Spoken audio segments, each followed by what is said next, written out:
I have absolutely terrible handwriting, and why that is important to tell you is that in my formative years, if I did not have access to technology, my personal growth would have been scuttled to the extent that I don't think I will. I mean, I would have been stuck in trying to correct things because I can't write in flow. I need to edit things very, very frequently. Even if I write, like, not today, but in my formative years, English is my second language. So when usually I write in English, at that point of time, I was converting everything real time in my brain, and that would cause mistakes, right? And if ever I needed to write something and I had to do it on pen and paper, that would have been the end of me. That was by the sheer quantity of mistakes that I was committing each time. That changed because I had access to technology, which was assistive, which is word processing documents and like stuff. Softwares came in. You could type and edit over a computer. I was able to think, and with relative ease, I was able to put things down in form. Why that is important today is that uh, I am looking at technology in a very, very different avatar this time, where these tools were assistive for me, right? I was doing my own thinking, I was doing my own analysis, but just to get things on record and frame them, I was dependent on technology.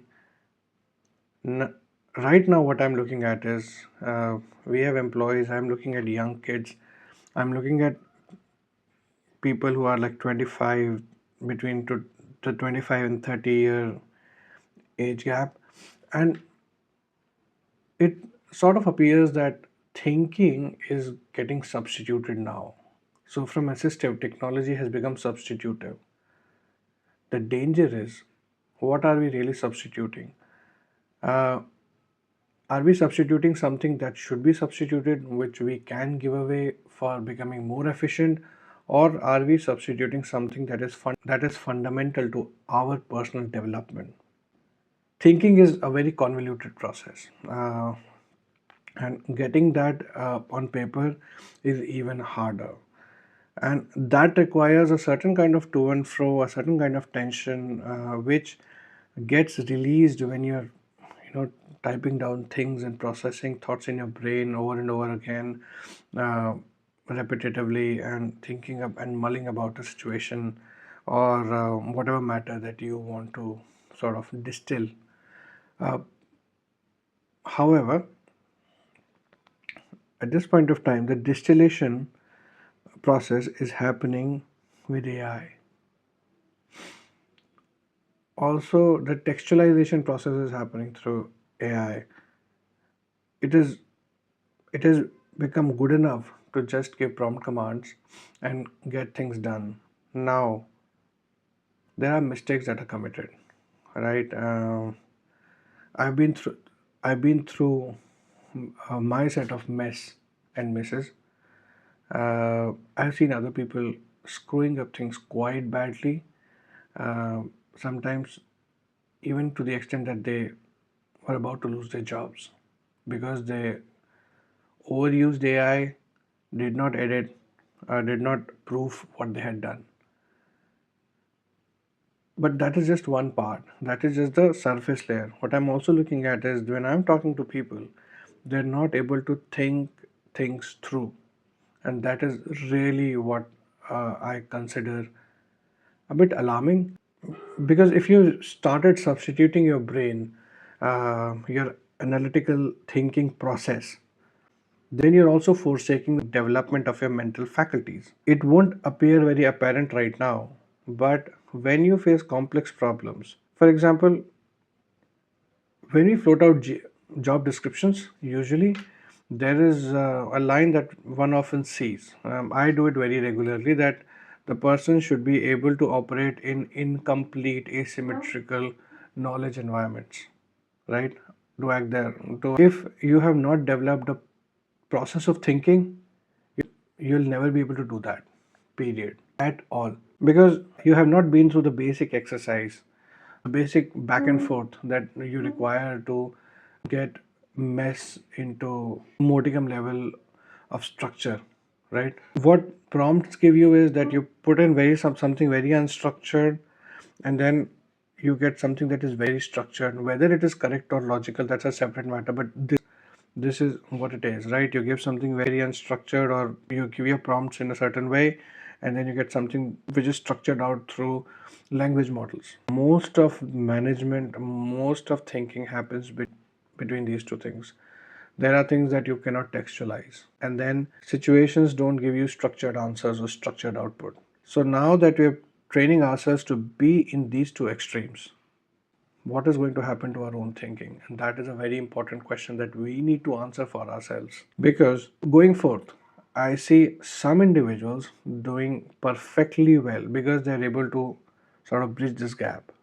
And I'm not saying that AI is bad. No, I use it every day and it has made me very productive. I've saved money. I pay for premium subscriptions because I've saved money.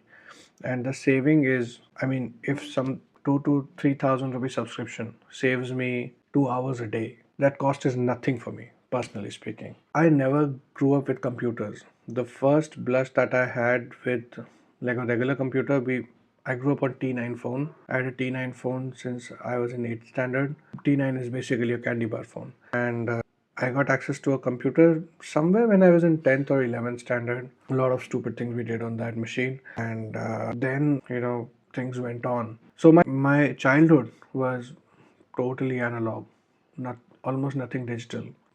A wired phone came in the household when I was 5 or 6, and then I saw my first mobile phone when I was something like 8 or 10 years. I did not have access to it.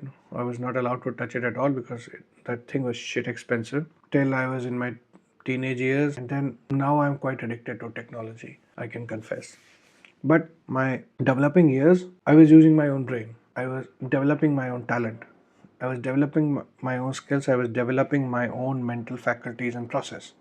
That is not true for a lot of people that I am coming across now. The results of this are going to be terrible because when once you start losing the process of thinking, if you don't have the process, you're also not going to think. Period. Your thinking is going to be substandard. You're going to find the world increasingly difficult, and your personality thus will become reclusive, or whatever happens when you are not able to stay functional in the real world. And that is a warning ahead. AI is a great tool. There are no doubts about it.